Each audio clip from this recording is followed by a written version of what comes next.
C'est un nouveau plan stratégique pour 2020 qui a mis le feu aux poudres. La direction y décrit une modernisation des infrastructures et des organisations. Concrètement, la blanchisserie et la restauration vont par exemple être repensées. Un agrandissement dédié à la réanimation et aux soins intensifs sera construit. Oui, mais cela demande des adaptations et dans un contexte déjà tendu, elles font vivement réagir.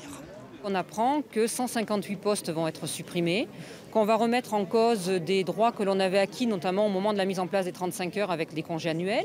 On avait 28 congés annuels, il veut nous remettre en cause ce principe. Il veut remettre en cause le principe des droits à RTT. Nous annoncer qu'on ferme des lits alors que 101 lits en moins d'hospitalisation conventionnelle, alors qu'on a un service des urgences qui est embolisé, où on a des patients plein les couloirs qui sont diagnostiqués par le corps médical.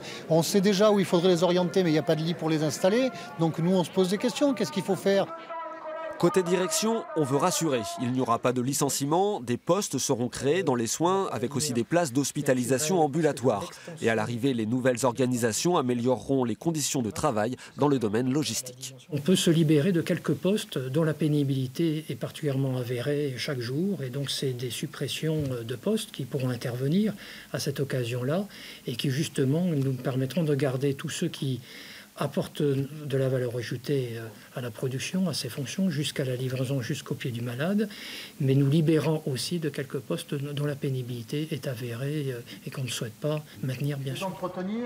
Pas convaincus, les syndicats espèrent obtenir des avancées lors d'une prochaine négociation. En attendant, ils se feront entendre dans les manifestations du 22 mars pour la défense des services publics.